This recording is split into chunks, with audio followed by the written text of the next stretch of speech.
Bien. Bueno, vamos a dar inicio al seminario del día de hoy. El mismo va a estar a cargo de la doctora Mariana Kopman. La doctora es consultora independiente en implementación de buenas prácticas y sistemas de inocuidad en servicios de alimentos. Es divulgadora científica en temas de ciencia y gastronomía. A su vez también es autora del Manual de Gastronomía Molecular y del nuevo Manual de Gastronomía Molecular. Es coautora del libro Cazabacterias, Cómo cocinar sin intoxicar a la familia, y del libro Etiquetas bajo la lupa. Es coautora del libro de Masa Madre, del libro Querés saber por qué a veces los alimentos nos pueden enfermar, y del libro Querés saber por qué los alimentos cambian cuando los cocinamos. También ha colaborado en secciones de inocuidad de alimentos y es consultora técnica en libros de cocina de otros autores como Dolly Irigoyen, Fabio Alberti. Para nosotros es un gusto que la doctora esté en nuestro ciclo de seminarios. Antes de iniciar la charla le pedimos por favor que silencie los micrófonos y las preguntas las van a poder hacer en el chat o directamente a la doctora cuando finalice la charla. Así que Mariana, cuando quieras, podés empezar. Bárbaro. Bueno, ante todo, muchísimas gracias, Mariana, por la convocatoria, Liliana, por acceder también como directora del instituto, y muchísimas gracias a todos los presentes por nada, concederme esta hora de su trabajo. Y bueno, espero que la charla les interese, les guste, y nada, estoy acá para lo que quieran consultar. ¿Sí? La idea es hacerla un poco interactiva, así que seguramente voy a estar o mirando el chat, o si no, Mariana, si vos no mirás, me decís que contestó la mayoría, Sí, después sí, vemos claro. cómo lo organizamos mejor, ¿sí? Eh, Dale, dale, perfecto. Dale, entonces voy a empezar a compartir la presentación que preparé para que sea un poco más organizado. Acá, sí. Bien, ahí está. Voy a mover un poco esto. Ah, bueno, entonces el título de la charla es Ciencia en la cocina. Entonces, primero lo que les quería contar y compartir con ustedes es un poco como pregunta, como duda, ¿sí? A ver si baja. Le cuesta bajar. Ah, está. Ya está. Bien. Eh, Muchas veces ciencia en la cocina, ¿sí? Se puede como interpretar como algo que, bueno, va a ayudar a los cocineros, ¿sí? A entender lo que ocurre. Pero la realidad es que no es solamente así, es un diálogo, ¿sí? Por eso la pregunta, o creo que una de las cosas por ahí que a mí me gustaría un montón que ocurra, sobre todo en los niveles iniciales, ¿sí? De educación, para que a la gente, al público en general no les resulte tan ajena la ciencia. Y a ustedes les pasará con conversaciones de sus amigos de otras disciplinas, donde de pronto se dan cuenta que un montón de conocimientos que para ustedes son como, nada, como hiperbásicos, la gente los desconoce totalmente.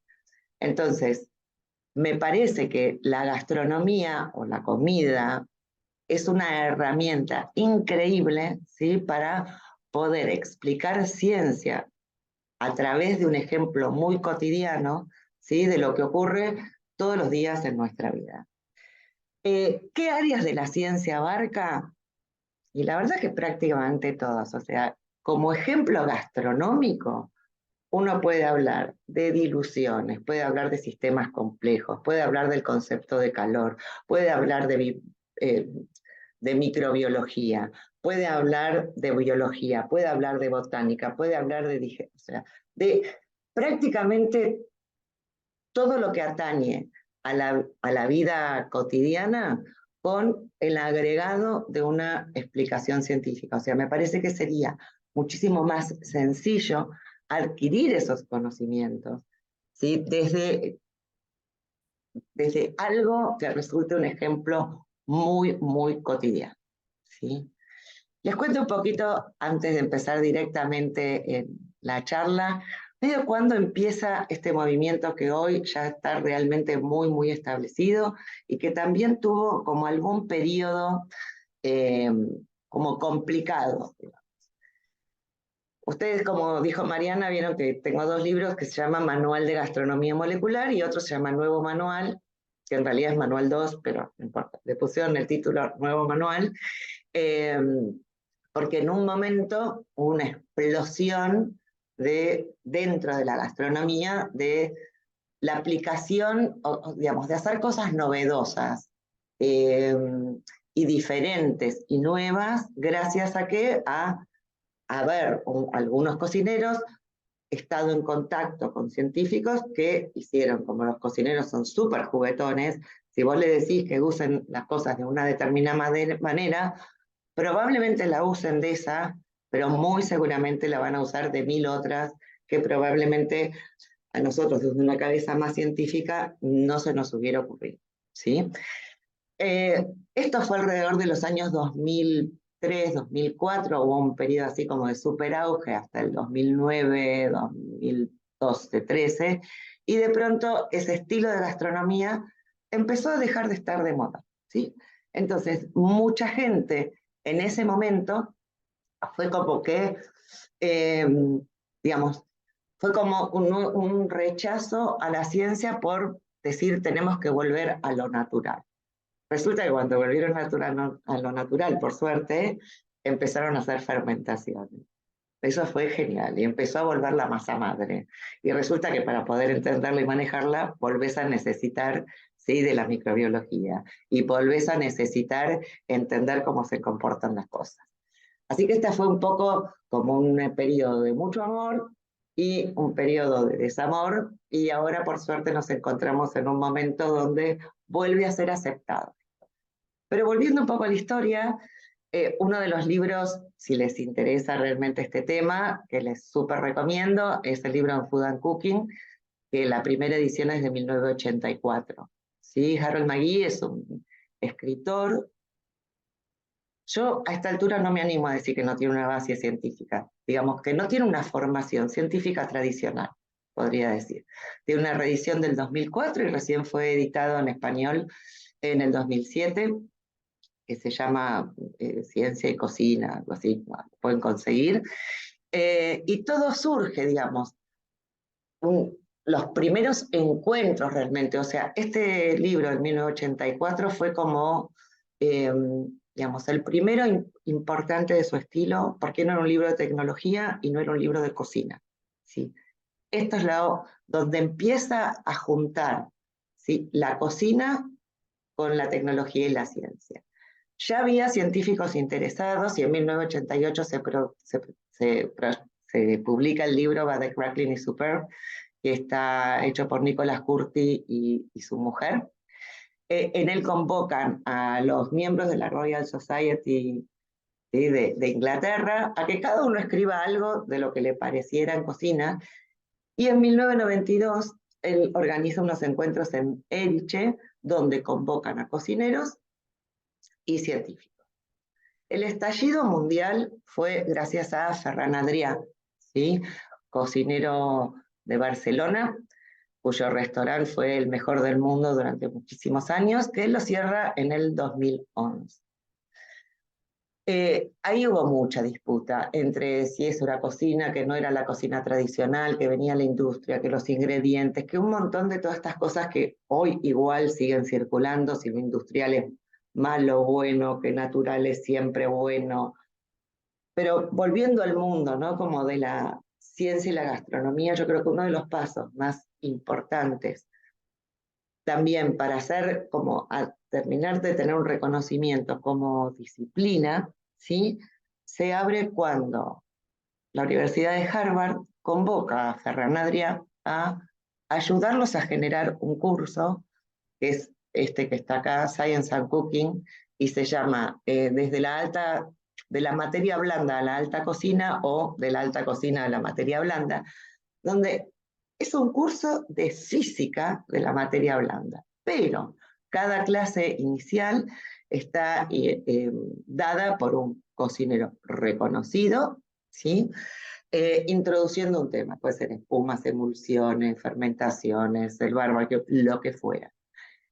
Entonces, que la Universidad de Harvard le dé un lugar, ¿sí?, porque esto continúa con trabajos, ¿sí?, un trabajo final de los alumnos, le dé un lugar a que pueda haber un trabajo de investigación que incluya a la gastronomía es un hito, porque uno de los graves problemas que por ahí se planteaba para aquellos científicos interesados en gastronomía, pero que trabajaban en universidades, que las investigaciones que pudieran hacer y que las necesitaban para continuar con su tarea de investigación, no eran reconocidas como valiosas dentro de la comunidad científica.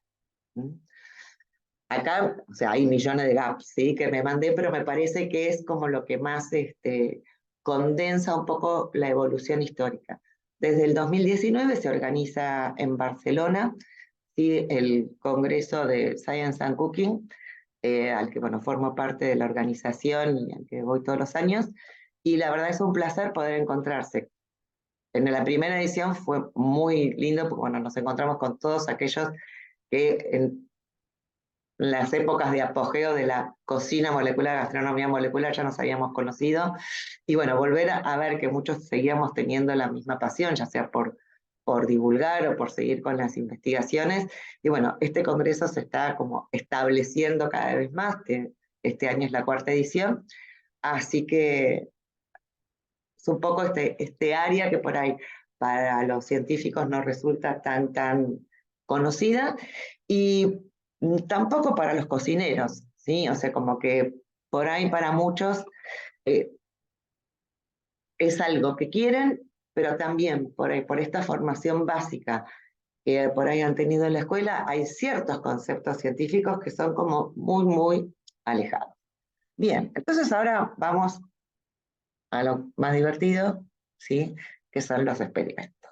Y que es un poco convocarlos también a ver ustedes qué hacen y por ahí si saben por qué. ¿Mm? Bien.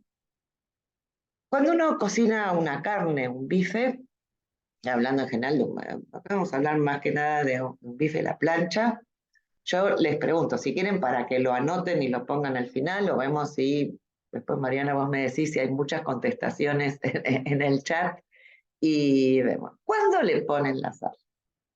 ¿Ponen antes de ponerlo a cocinar? ¿Después de cocinado? Y si hay alguna razón particular por la que lo hacen. Espero que lo piensen, Estamos anoten. empatados, porque ya te lo están empezando a escribir, ¿eh? Ah, ¿sí? Ah, wow. A ver, espera que voy a mirar entonces. Sí, están diciendo Luego de antes, sellar la antes. carne, me encantó, no, esto tendríamos que haber arrancado con los mitos acá, ¿eh? Esto queda para otra charla, mitos culinarios. Ya te lo digo. Buenísimo, después de cocinarlo, después, a ver, para que acá, luego de sellar la carne, muy bien, antes de cocinar, antes. Bueno, hay un poquito de todo, ¿sí? Me encantó, me encantó. Cocino sin sal, muy bien. Después de cocinado, después, buenísimo. Bien, entonces, a ver, ¿qué es lo que pasa? Muchos dicen que alguien justamente contestó eso en el chat, que era que le ponía la sal después, ¿sí? Para que la carne no se deshidrate, para que no pierda el líquido. Ustedes, no, se los voy a decir directamente, no voy a hacer la pregunta. La carne, la cantidad de líquido que pierde al cocinar, o sea, incluso la gente que le gusta ese blé que parece la carne cruda, que parece que hace mu, o sea, es un vuelta y vuelta verdadero porque internamente llega como a 40, 45 grados nomás. La carne ahí ya pierde un 5% de agua, ¿sí? Del contenido de agua de ese músculo transformado en carne. ¿Sí? Si a uno le gusta jugoso, estamos hablando de un 25% de carne. Entonces, salvo que ustedes, si salan antes, el salado lo hagan 2 horas antes y le pongan muchísima sal, la realidad es que a la pérdida de líquido total de esa carne cocida prácticamente no lo va a afectar. Bien. ¿Qué otra cosa pasa? Como nosotros la salamos por ahí con, como se llama, sal fina, la sal se disuelve, o sea, para que saque agua, la sal se disolvió. Quiere decir que acá hay un tema que tenemos, que es muy importante, que vamos a tener una concentración de sal distribuida en toda la pieza pareja. ¿Sí? Bien. ¿Por qué señalo esto que me parece fundamental? Y ahora no puedo pasar la diapositiva. Ahí está. Ahí. Bueno, obviamente que gusto tiene la sal es salado, ¿sí? Era como una pequeña chanza. Y acá, ¿qué es lo que pasa si uno pone la sal justamente antes de cocinar y tiene una distribución súper pareja? El sentido del gusto, así como el del olfato, y en general, bueno, el oído también, en realidad, cualquier cosa que nosotros tengamos como estímulo permanente, el cerebro la apaga. ¿Sí? Un estímulo permanente parejo, el cerebro la apaga. Para mí el mejor ejemplo es uno entra a un aula llena de gente y siente a veces como un gran olor a humanidad, ¿sí? Y al rato no lo siente más. Y en definitiva no es que el olor se fue, sino que nuestro cerebro apagó. No lo percibimos más. ¿Por qué? Porque ya es un estímulo permanente. ¿Sí? Entonces, esto pasa seguro si la ponemos antes, seguro si lo hacemos con sal fina. Pero también hay otros granitos de sal posibles de usar, ¿sí? Y que es, por ahí puede ser la sal entrefina o estas sales que se han puesto por ahí de moda, ¿no? Como unas sales que se llaman flor de sal, ¿sí? Que tienen una forma de cristalización diferente, están como en hojuelas, ¿sí? Lo cual se pueden partir. Y entonces, ¿qué es lo que tiene de interesante fundamentalmente este tipo de sal? O sea, pasar, que entonces sería como un poco el fin, ¿no? De no, de cuándo es conveniente. Conveniente va a ser cuando a ustedes les guste, ¿eh? Partamos de esa base. Pero si nosotros ponemos algún gusto en particular, como el salado en este caso, de manera que sea desparejo, ¿sí? En cada bocado, la persona, nosotros a medida que lo vamos comiendo, cada vez el cerebro recibe una señal diferente, ¿sí? Esto hace que no la apague, que no tenga necesidad de apagarla. ¿Por qué? Porque cada vez es distinta. Entonces, si cada vez es distinta, una de las cosas que no va a ocurrir, que por ahí uno se puede reconocer muchas veces en esto, es que cuando uno por ahí come un plato muy grande de algo, cuando está llegando después de la mitad del plato, le parece como que ya no tiene sabor y le empieza, no sé si es un guiso o unas pastas, le empieza a agregar queso rallado o le empieza a agregar sal, ¿sí? Entonces me parece que este salado a posteriori, ¿sí? De la cocción y además eh, que sea con una sal, que no sea la sal fina, de manera de darle la oportunidad a que no se disuelva en forma pareja totalmente, si está controlada la cantidad que agregan, obviamente, ¿sí? Podría llegar a ayudar incluso a disminuir un poco el consumo de sal, ¿sí? Para la gente. Y, a ver, no sé si hay alguna cosa en el chat nueva. Eh, Hay que ponerle sal parrillera, claro. Viene Jaime Meti, bueno, bienvenido. Como en el caso de cocción, sal parrillera, perdón, acá no entiendo eso, así que después Carolina la hace, después dice, como en el caso de cocción con sal gruesa, después, nada, después me lo consultas porque no entiendo. Ah, que se cubre con sal gruesa. Ah, perfecto, ahí entendí, ahí bien. En ese caso, en realidad, la sal gruesa lo que hace es formar como una cacerola que está fabricando durante la cocción, famoso pollo a la sal. ¿Sí? ¿Por qué? Porque la parte interna de la sal se funde y después se seca y vos lo partís y lo separás, ni siquiera queda el pollo salado. ¿Sí? Sí. Y te funciona como un aislante, como una cosa de estar como toda la cocción pareja. Y algo sí que quería contestar de que alguien planteó porque no se vayan los jugos, ¿no? Durante el sellado. El sellado no impide que se vayan los jugos, ¿sí? Creo que lo expliqué un poco con el tema de la cantidad de agua que pierde. Lo que sí hace esta reacción de Maillard, que nosotros tenemos como que nos gusta un montón esta reacción porque da esa cantidad de sabores, ¿sí? Que es una reacción química entre los aminoácidos libres y los azúcares reductores que tenga la carne, que da color, da sabor, ¿sí? Genera salivación.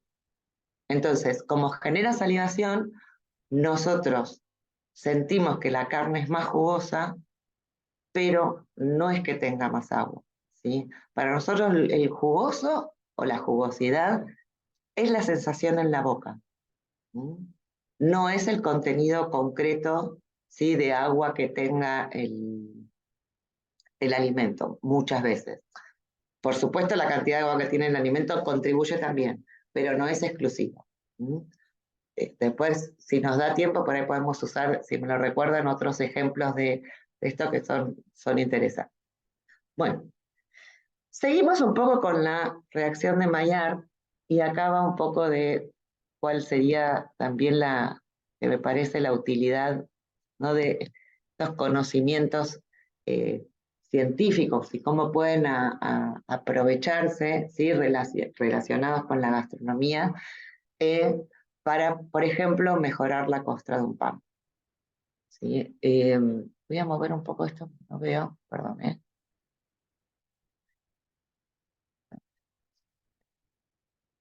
Bien. ¿Cómo mejorar la costra de un pan? Encontré esta foto, y que era en parte justamente lo que quería mostrar.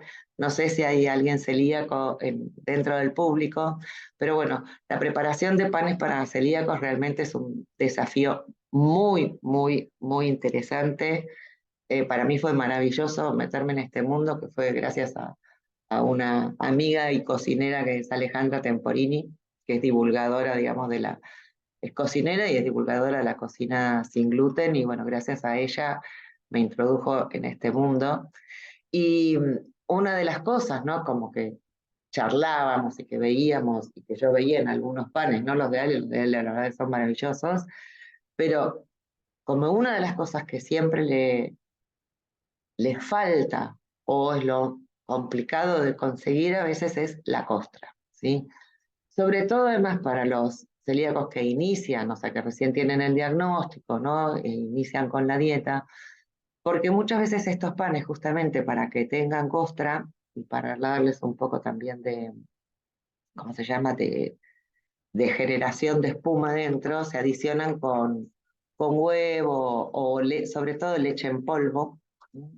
Y la realidad es que muchas veces cuando se inicia la restricción de, digamos, no ingesta de trigo, cebada o centeno, también se restringe la ingesta de leche, ¿sí? Sobre todo hasta que por ahí el intestino no recupere todas esas vellosidades que se fueron, digamos, deteriorando, ¿sí? Debido a la presencia de gluten en la dieta y la enfermedad celíaca. Entonces, sin la leche, la realidad es que por ahí, si ustedes miran estas costras, muy atractivas que digamos no son, ¿no? Mi marido, pobre, imposible los panes. Después fíjate en mi Instagram que tengo varias recetas muy buenas con linda costra y ricas, o sea, me las como yo, ¿sí? Después. No hay ningún problema para nada en hacer. Claro, uno de esta costra, esto es un pan normal, ¿sí? Pero se puede lograr perfectamente, pan normal, pero no, perdón, no sería la palabra adecuada, es un pan con trigo. Entonces, esta costra se puede lograr perfectamente si pensamos un poco en qué es lo que hace que la costra de un pan, ¿sí?, tenga este dorado maravilloso. Y nuevamente, como en la costra del bife, ¿sí?, el dorado se produce gracias a qué? Muchas veces dicen caramelización, pero la realidad es que en general no es caramelización, o sea, no es transformación del azúcar en caramelo, como cuando hacemos un caramelo para algo, si es que lo hacen, eh, sino que es nuevamente reacción de Maillard. ¿De qué? Nuevamente se produce por los aminoácidos libres, los azúcares reductores que estén presentes en un ambiente seco, como es la cocción en el horno, ¿sí? Que va desecando la superficie, y una vez superadas las temperaturas y seco de 140 grados más o menos aproximadamente, se empieza a producir, ¿sí?, este cambio.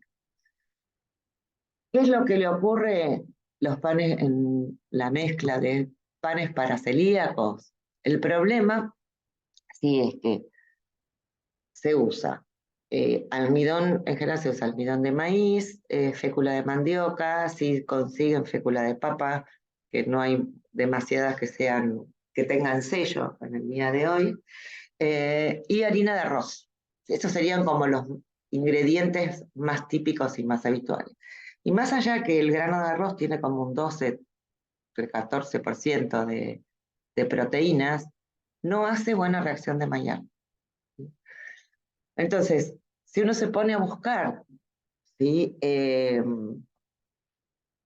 para tratar de, lograr esta costra, lo que hay que pensar es en algún ingrediente, algún tipo de harina, que aumente, ¿sí?, la cantidad de proteínas de la fórmula que estamos utilizando, que por ahí no agregue demasiado sabores extraños, ¿sí?, y que entonces, digamos, tampoco impida, ¿sí?, realizar el pan. Para mí la mejor solución que encontré, que hoy se está utilizando un montón, es agregarle, según la fórmula, pero entre un 5 y un 10% de harina de garbanzos.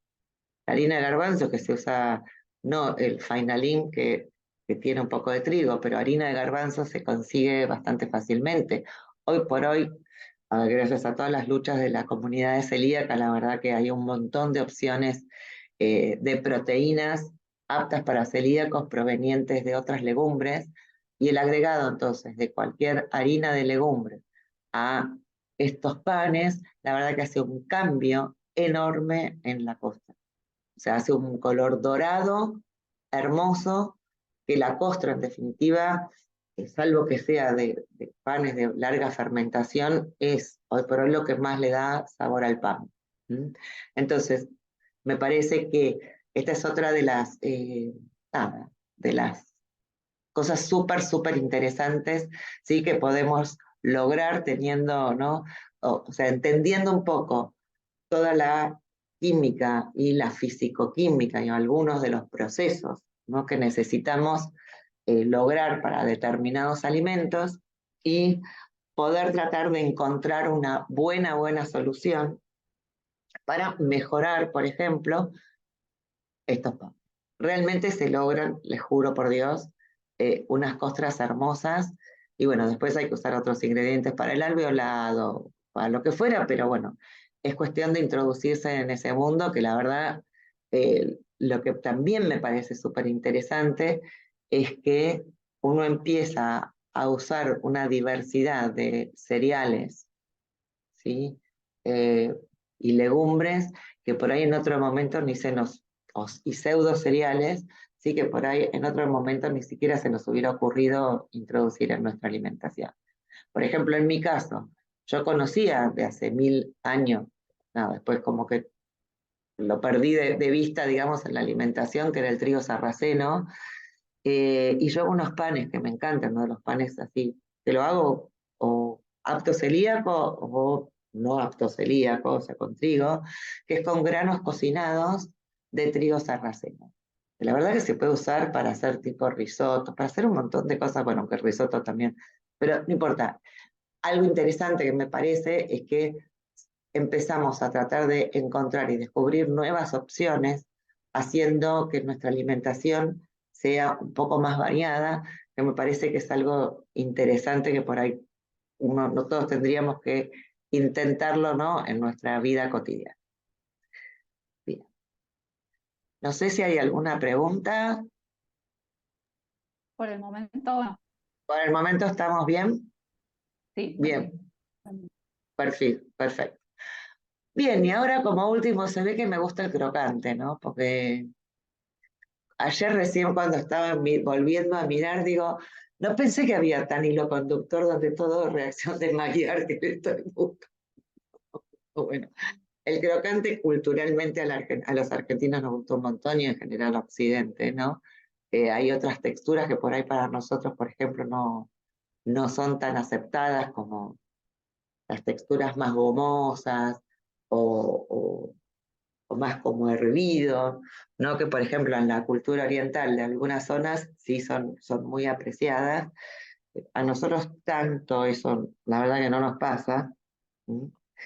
Eh, entonces, me pareció interesante también hablar sobre la fritura. Cuando estábamos pensando un poco con Mariana qué temas incluir, y bueno, tuvimos una charla previa a esto, a ver si, nada, me tenía que convencer un poco que realmente a ustedes les podía servir. Esto era también uno de los planteos. Y no sé cómo terminamos hablando de fritura, no me pregunten.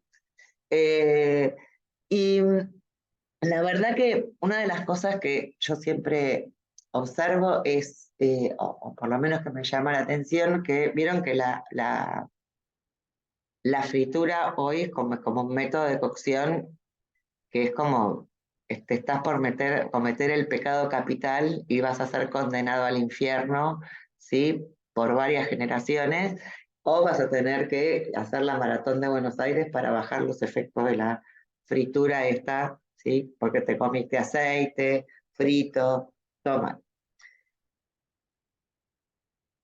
Pero bueno, la verdad que por lo menos acá a todos creo que a la mayoría le encantan las milanesas, ¿sí? Y las papas fritas para mí son unas comidas más ricas, ¿sí?, del mundo. ¿Y qué es lo que hace que una fritura sea perfecta?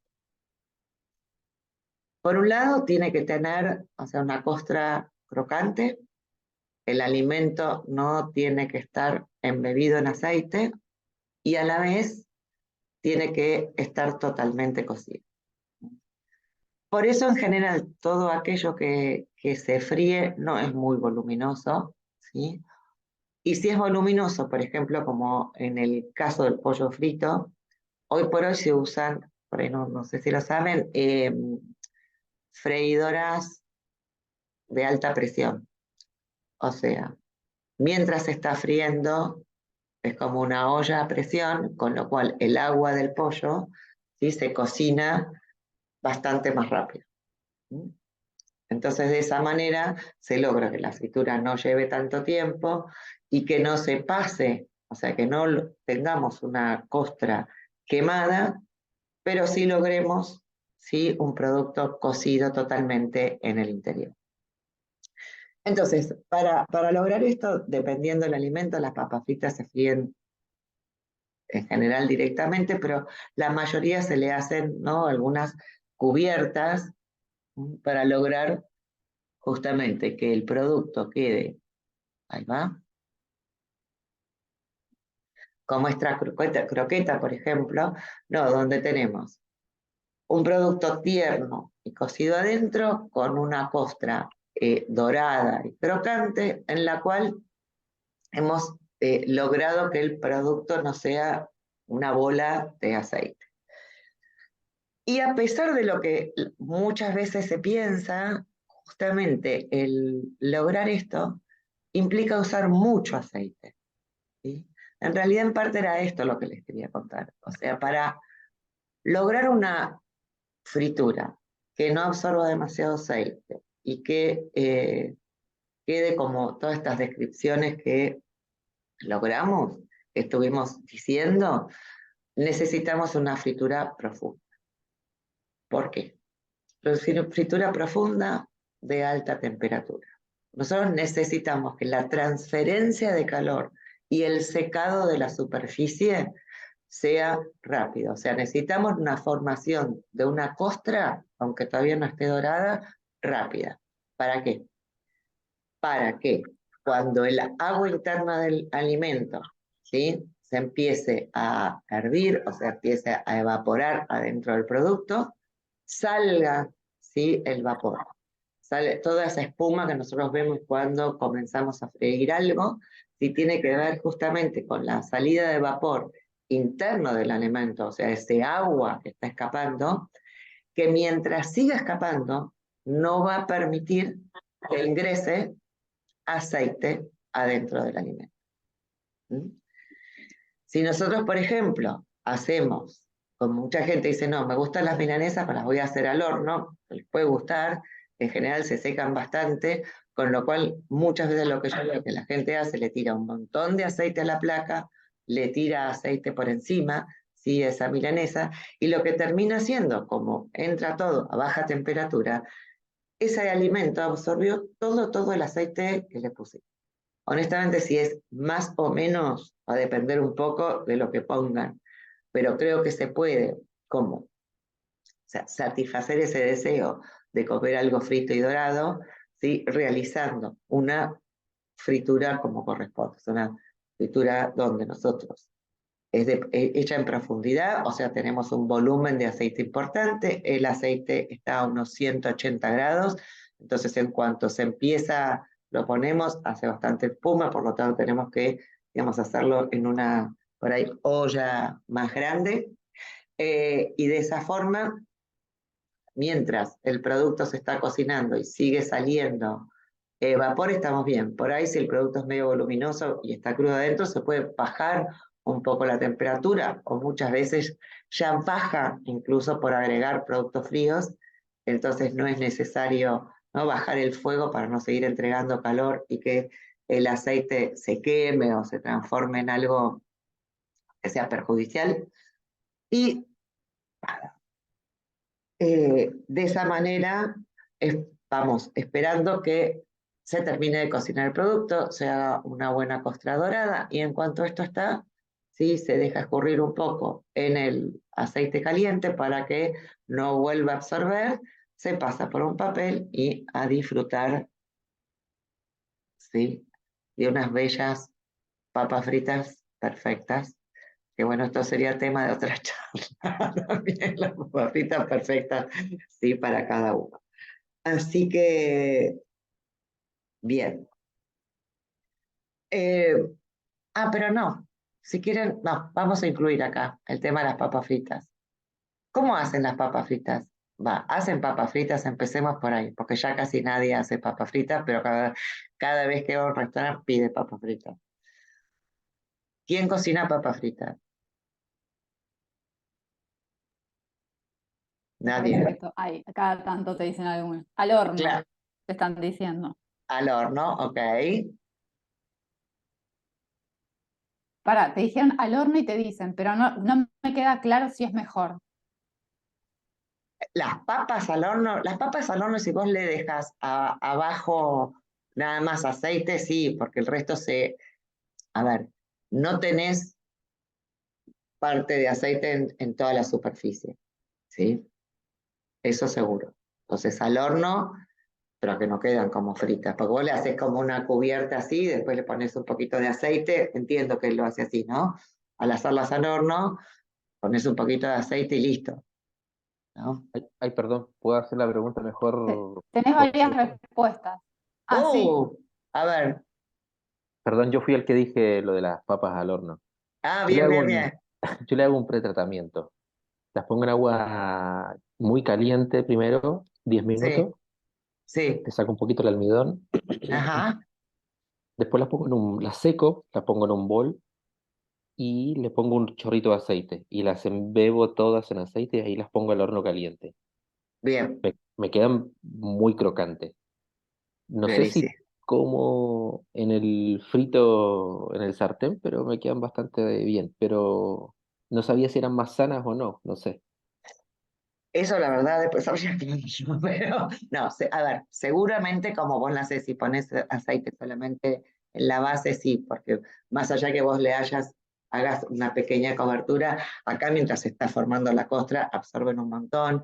Y acá tengo una idea que en Bélgica que es lo que les iba a contar, que es como las hago yo, ¿sí?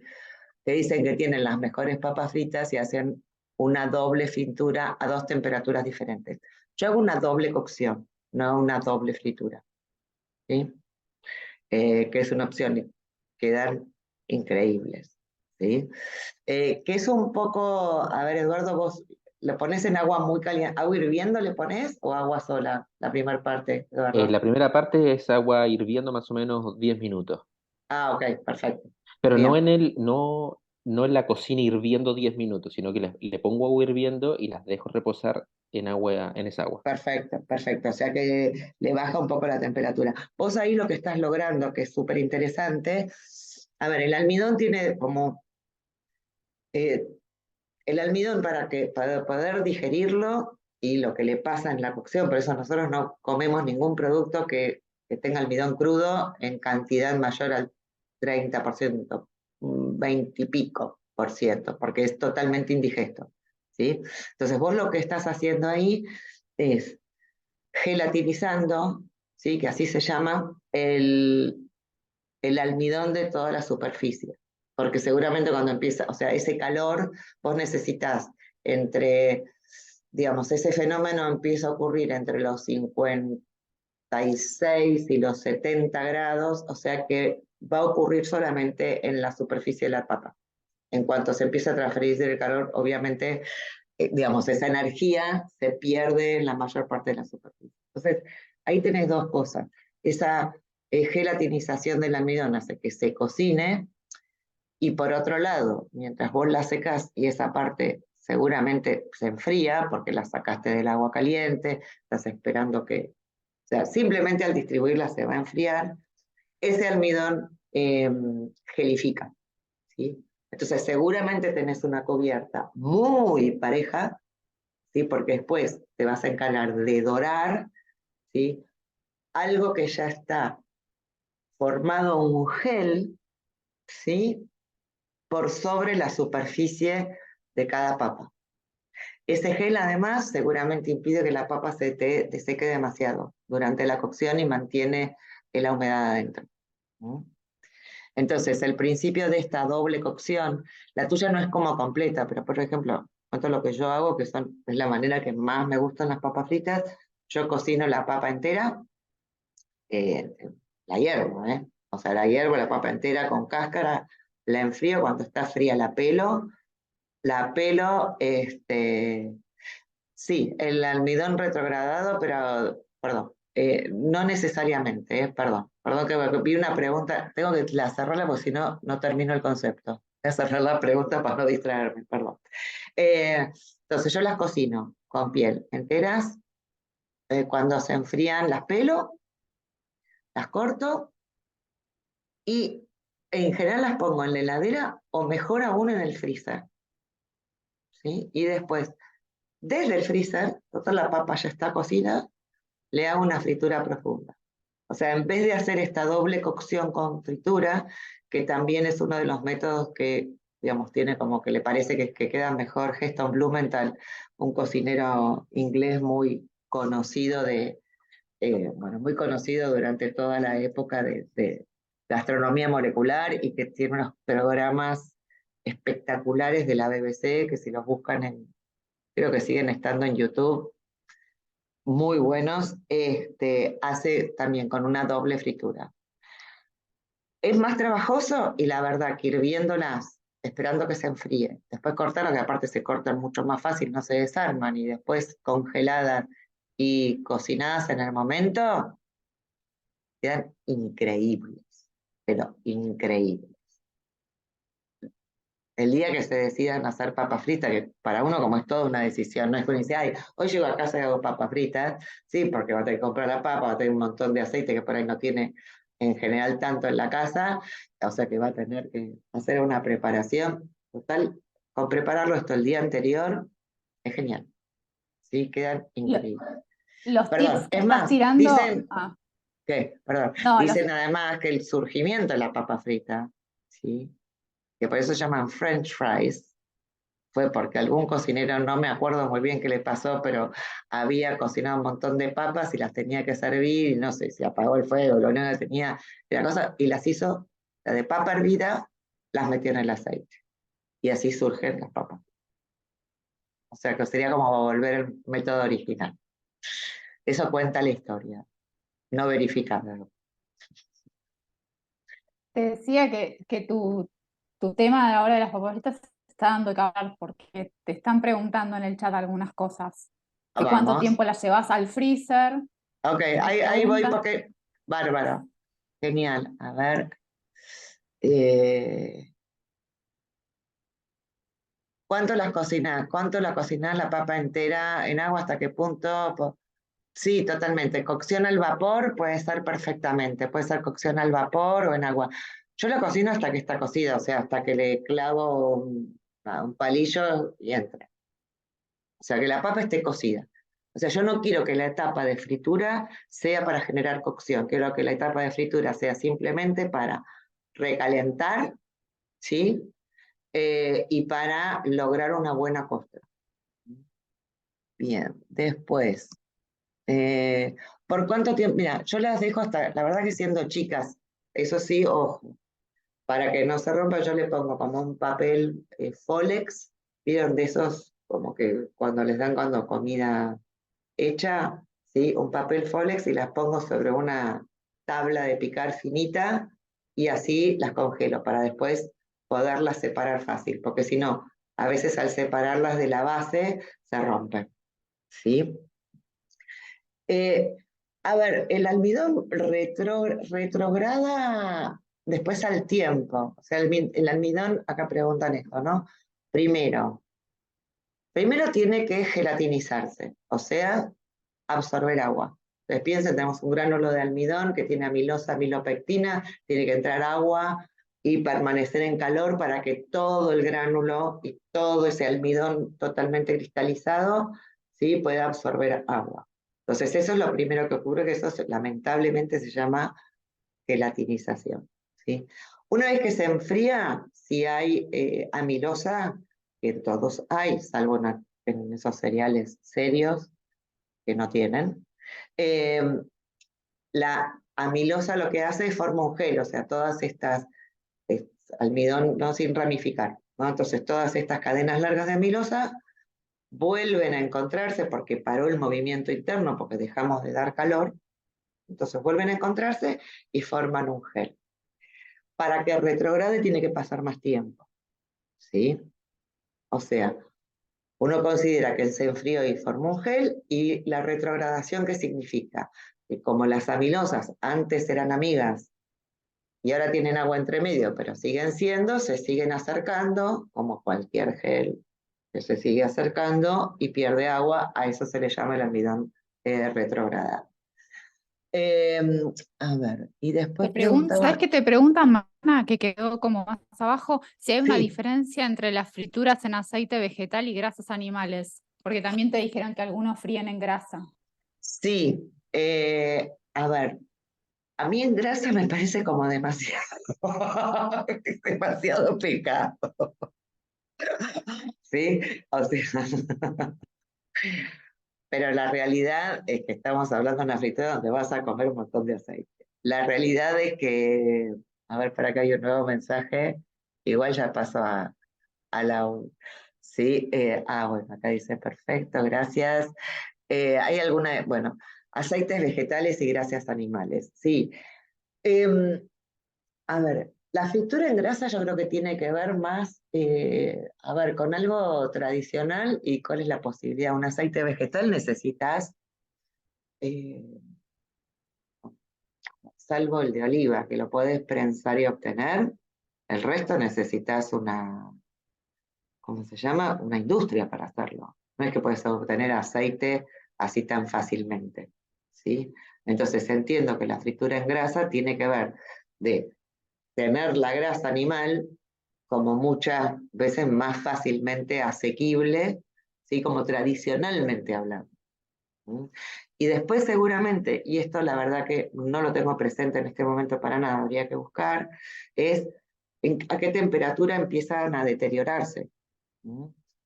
porque una de las claves para freír es que lleva el aceite a alta temperatura, bárbaro, 180. Ok. Pero ¿en qué temperatura empieza a deteriorarse? Y eso varía un montón con los aceites, ¿sí? Los aceites que tienen triglicéridos con muchos dobles enlaces, por ahí se deterioran antes, pero tienen, o sea, el punto de húmedo es menor.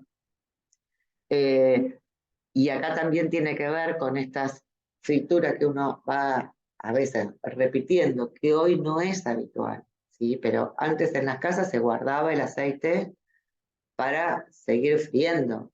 No, esto deterioraba el aceite y producía productos que no eran muy saludables, que digamos. Hoy como no se fría habitualmente, en general no se usa tanto para eso. Habría que buscar y va a depender de la grasa animal, ¿sí? Eh, que seguramente tiene que ver un poco con el sabor que aporte y otro poco con la temperatura a la cual se pueda llegar. Bien, y entonces, bueno, acá les muestro los dos libros que comentaba mañana al principio, ¿sí? Que son del año 2009 y del año 2012. Prontamente, igual ya no quiero decir cuándo, porque hacer una actualización y correcciones, etcétera, etcétera, etcétera, y que vayan ida y vuelta con la editorial nunca es sencillo. Así que teóricamente prontamente van a salir las actualizaciones, pero no quiero spoilear porque no lo sé. Nunca se sabe cuándo va a ocurrir. Y bueno, nada, para terminar, muchísimas gracias a todos por asistir y creo que todavía tenemos un poquito de tiempo, ¿no? Sí, Sí, tenemos un poquito, algunos, unos minutos. Así sí, que en el chat sí, tenés una pregunta que te quedó del tema todavía de las papas fritas. ¿Tienen que hablar tus papas fritas? ahí bueno. A ver, ¿podemos cocinar las papas el día anterior? Sí, sí, totalmente. Ahí tenemos Lo que pasa que, a ver, yo no sé, yo te digo la verdad, con esto del almidón retrogradado, sí que sé que hay una parte que no se digiere, ¿m? Y que no vuelve como a la misma forma, pero no sé si termina siendo tan importante cuando te vas a comer o sea, no sé si nutricionalmente realmente tiene tanto efecto, no sé si se entiende, o sea, respecto de la cantidad que estás comiendo, si esa parte que retrogradó realmente va a ser una disminución en la cantidad que se absorbe, ¿sí? En la cantidad que se digiera y se absorba. Esto honestamente no lo sé. No lo sé, la vez pasada lo había estado hablando bastante justamente de Mariana con Guadalupe Benavides y con Dana Watson, que son otras sí, es muy recomendado para pacientes diabéticos, pero honestamente, yo no sé cuánta disminución del índice glucémico realmente les hace. ¿Mm? Esto realmente no lo sé. Por ejemplo, en los panes de masa madre, que un poco, yo la verdad que tenía honestamente mis dudas, porque el contenido de almidón es enorme, ¿sí?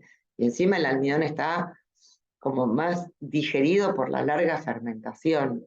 Entonces yo decía, ¿realmente tendrá menor índice glucémico? Porque no me daba como como la explicación mental para ver eso. Eh, y resulta que hablando con una ingeniera de alimentos de Australia, que es diabética, ella me decía que ella se lo había medido y sí era así. Y que ella lo asociaba más a la acidez de los panes, que con esa acidez aparentemente se veía como mucho más enlentecida toda la digestión de esos hidratos de carbono y entonces el azúcar en sangre le subía más lentamente. Por otra parte, yo agrego otra cosa, que en general esos panes tienen casi todos se hacen con una proporción importante, por lo menos a partir del 15-20% de harina integral. Entonces también tienen mucho aporte de fibra, que eso también hace que seguramente haga disminuir el índice glucémico, ¿no? Pero bueno, parte Buenísimo. de mis teorías. Ujú. No sé si tienen preguntas, más o menos fuimos charlando igual mientras te escuchábamos, pero no sé si alguien se quedó con alguna pregunta para hacer a la doctora. No, ¿No? ¿Ninguna? Bueno, acá dice, me parece que bueno, no, muchísimas gracias, acá me dice muchas gracias. La sí. verdad que muchas gracias a todos por asistir y la verdad que es un placer. La verdad que me siento muy contenta. Ahora prendan la cámara para la foto, por favor, que ya se los pidieron. No sean rebeldes. Bueno, Mariana, muchísimas gracias por No, participar en nuestro ciclo de seminarios de este año. Un gusto para nosotros. Te convocaremos el año que viene. dale, cómo no. Muchas Cómo no. gracias, Bueno, Mariana. Muchas gracias a todos, Muchas gracias. Gracias por Gracias. estar y por Buenas quedarse tardes. toda la charla. Chao. muchas gracias. Adiós. Nos vemos. Chao. Gracias. Nos vemos. Saludos para todos. Chao.